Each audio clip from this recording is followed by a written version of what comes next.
Hello everyone.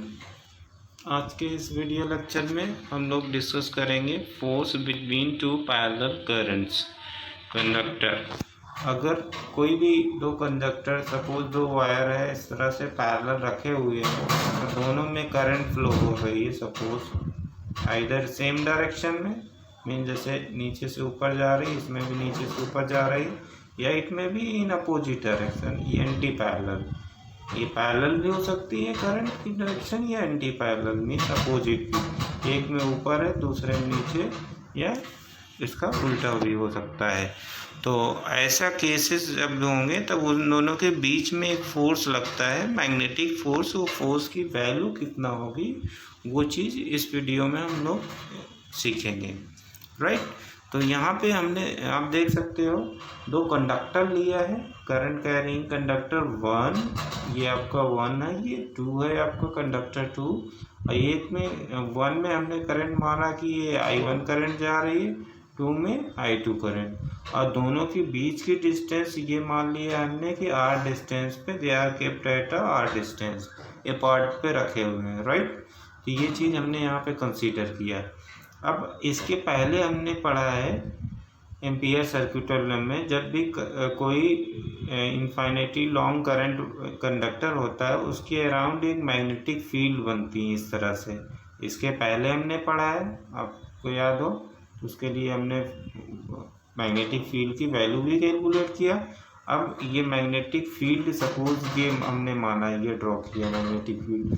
अब दूसरा वाला कंडक्टर, सेकेंड कंडक्टर, इसके मैग्नेटिक फील्ड में आ रहा है, उसमें भी करंट फ्लो कर रही है। तो अब फर्स्ट वाला कंडक्टर सेकेंड वाले पे एक फोर्स लगाएगा इस तरह से, DF मीन्स दोनों में करंट का डायरेक्शन सेम है तो फोर्स ऑफ अट्रैक्शन लगाएगा। तो उसको अभी फ्लेमिंग राइट हैंड रूल से डायरेक्शन देते हैं फोर्स की। अब 10th में पढ़े थे, उसको एक बार उठा के देख लीजिएगा। 10th में आपने क्या पढ़ा था, करंट की डायरेक्शन ये है, मैग्नेटिक फील्ड की ये है, तो उसके राइट एंगल पे कौन सी होगी डायरेक्शन, फोर्स की होगी। ये फ्लेमिंग राइट हैंड रूल से आप पढ़ते हैं इसको, ठीक है। तो इसको आप एक बार देख लीजिएगा कैसे इसका डायरेक्शन। तो इस पर ये फोर्स, इसमें देखो फील्ड की डायरेक्शन ये हो जाएगी, टेंजेंशियल होगी, सर्कल पे टेंजेंशियल, करंट की डायरेक्शन ये है, I हो गई, ये B हो गई। तो इसके इन दोनों के 90 डिग्री पे कौन लगेगा, F आपका फोर्स लग जाएगा, ठीक है, मैग्नेटिक फोर्स। तब स्मॉल एलिमेंटल लेंथ D, ये पॉइंट P पे ले लिया हमने, DL लेंथ ले लिया है। अब इस पे जो फोर्स लगाएगा ये वाला मैग्नेटिक फील्ड, अब ये R डिस्टेंस पे है तो ये मैग्नेटिक फील्ड की वैल्यू निकाल लो एम्पियर सर्किटल लॉ से। इनफाइनिटी लॉन्ग वायर का ये आ जाएगा आपका म्यू नॉट I1/2πr, ये आ जाएगा। अब यहाँ पे एक फॉर्मूला अभी आता है, करंट कैरिंग कंडक्टर में जो दूसरे पे फोर्स लगाता है, जब भी कोई करंट कैरिंग कंडक्टर किसी मैग्नेटिक फील्ड में रखा जाएगा, मान लिया उसकी करंट, खुद की करंट क्या है, I है, मैग्नेटिक फील्ड B में रखा जा रहा है, L इसकी लेंथ है, तो उसमें फोर्स IDL sin थीटा लगता है। ये अभी आगे हम लोग को डेरिवेशन आएगा कहाँ से आता है, ये अभी ध्यान रखो कि फोर्स जब भी कोई करंट कैरिंग कंडक्टर किसी दूसरे के मैग्नेटिक फील्ड में रखते हैं तो उस पर IDL sin थीटा, उस पर एक फोर्स लगता है, मैग्नेटिक फोर्स।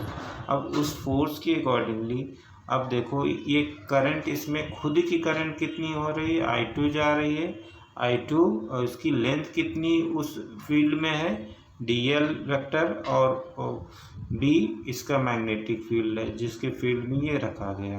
वेयर B जिस मैग्नेटिक फील्ड स्ट्रेंथ में रखा गया उसकी वैल्यू ये है। ये कहाँ से लिख रहे हैं, एम्पियर सर्किटल लॉ से इसको लिख रहे हैं। अभी इसमें B की वैल्यू रिप्लेस कर दीजिए। B की वैल्यू यहाँ पे रख दिया, I1 के फॉर्म में आ गया, ये I2 भी है आपका, ये DL है आपका, DL को इधर ले लो, DF/DL हो गया है, means force per unit length हो गया। तो ये फॉर्मूला आपका आ गया म्यू नॉट I1/2πr। तो ये आपका फोर्स पर यूनिट, ये स्मॉल एलिमेंटल लेंथ dl पे है, तो अगर पूरे लेंथ l लेंथ के लिए चाहिए तो क्या करें, इसको इंटीग्रेट कर दें सिंपल। तो उसको आगे करेंगे। This is the force per unit length of wire 2 due to wire 1। ये वायर 1 2 पे लगाया है इतना फोर्स, ये सेकेंड वायर पे फर्स्ट वायर ने लगाया है।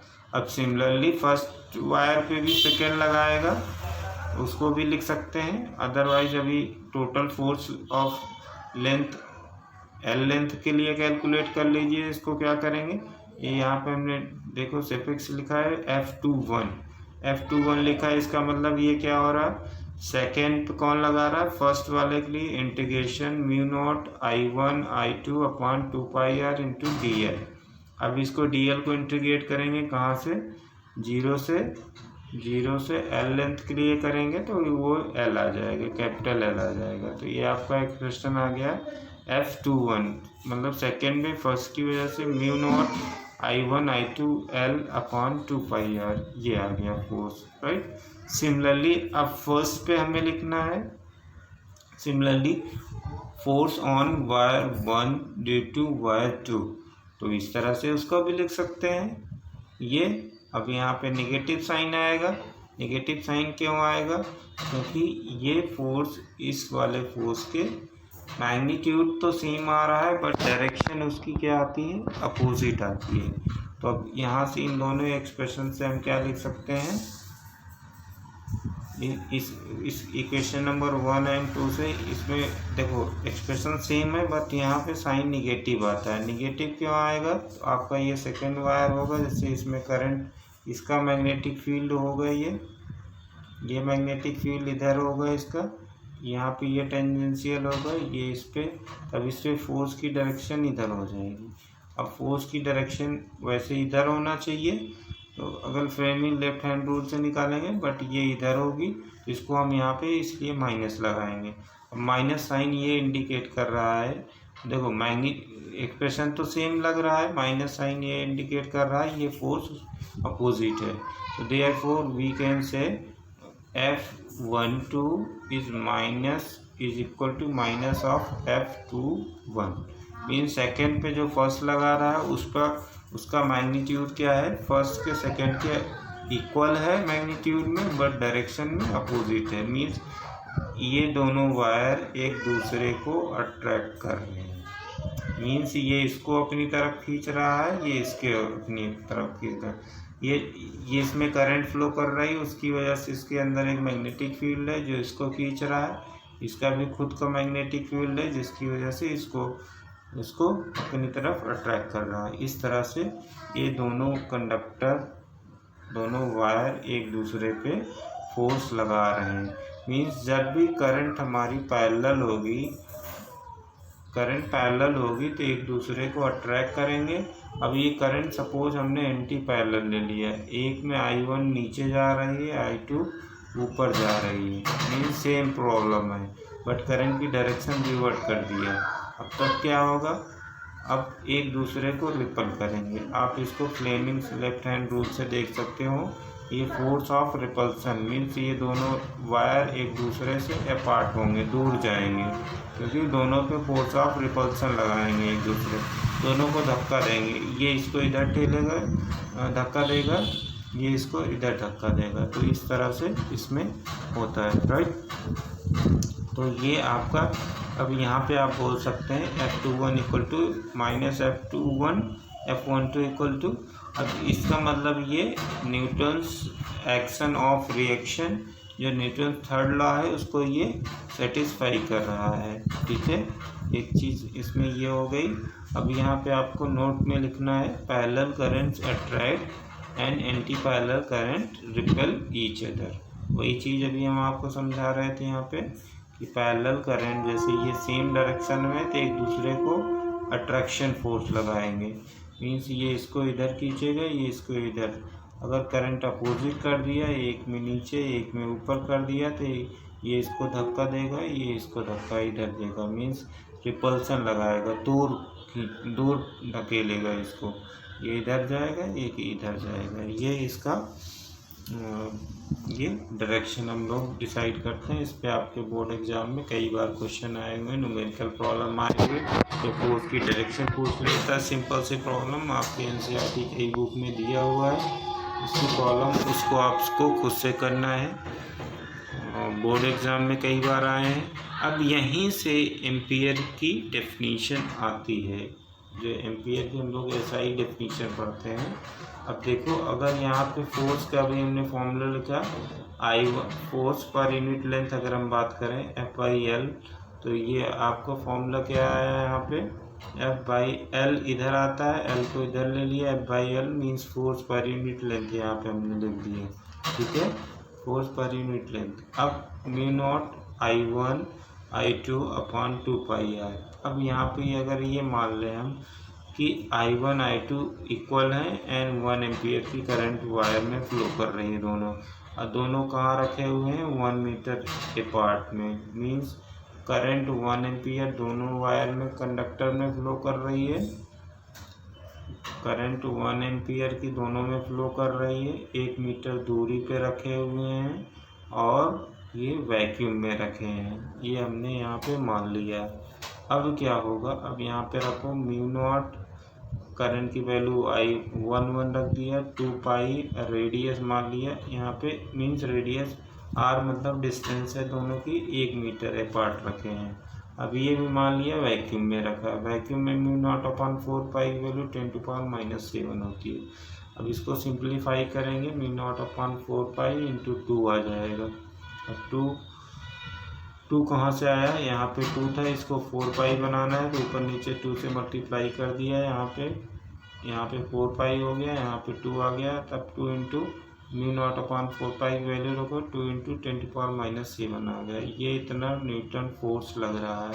अब एम्पियर की ये डेफिनीशन आपके बोर्ड एग्जाम में पूछी गई है, कई बार पूछी गई है कि 1 एम्पियर की SI डेफिनीशन लिखिए, तो आपको लिखना यही डेफिनीशन लिखनी होती है। सिंपल सा अब इसकी डेफिनीशन है, 1 ampere is that much study current which when flowing through each of two parallel uniform long linear conductors placed in free space at a distance of 1 meter from each other will attract or repel each other with a force of 2 into 10⁻⁻7 Newton पर metre of the length. ये तो थोड़ा सा complicated हो गई है definition, आप इसको अपने वर्ड्स में लिख सकते हो। When 2 parallel conductors have 1 ampere is that much current when the 2 parallel conductors are kept at 1 meter apart to each other in a vacuum, and they will attract or repel with the force of 2 into 10⁻⁷ Newton पर metre of the length. अगर इतना force of attraction या repulsion vacuum में रख दे 1 metre पे, अगर इतना force of repulsion लगा रहे हैं दोनों एक दूसरे पे या अट्रैक्शन लगा रहे हैं, तब हम ये बोलेंगे दोनों कंडक्टर में सेम करंट 1 एम्पियर फ्लो हो रही है। 1 एम्पियर की ये SI डेफिनीशन होती है, जो कि आपके बोर्ड एग्जाम में कई बार पूछा गया है। सो इस पे आपको आपके बोर्ड में देखोगे कई बार प्रॉब्लम भी एग्ज़ाम में, कई बार इसमें प्रॉब्लम भी आ चुकी है, तो आपको इसको सॉल्व करना है। तो इसको यहाँ पे ध्यान रहे, एक बार आप इसको इस तरह से और समझ सकते हो। हमने डेफिनीशन ऑफ 1 एम्पियर यहाँ पे आपको बताया था, फोर्स का ये फॉर्मूला लिखा था, ये न्यूटन पर मीटर, क्योंकि यहाँ पर लेंथ को हमने पर यूनिट L को यहाँ डिवाइड कर दिया फोर्स से, तो इसके लिए यहाँ पे न्यूटन पर मीटर लिख दिया, unit force per unit length. I1 I2 1 ampere ले लिया, R दोनों के बीच की डिस्टेंस 1 मीटर ले लिया, देन फोर्स की फॉर्मूला आ गया μ0 अपॉन 2π, 1 एम्पियर तो R की वैल्यू 1 मीटर रख दिया, तो μ0 अपॉन यहाँ पे देखिए आप ये 2 पाई था तो इसको मैं 4 पाई बनाना, क्योंकि 4 पाई की वैल्यू हमें 10⁻⁻7 पता है, तो 2 से ऊपर नीचे मल्टीप्लाई कर दिया ये यहाँ पे और यहाँ पे, तो 4 पाई हो गया।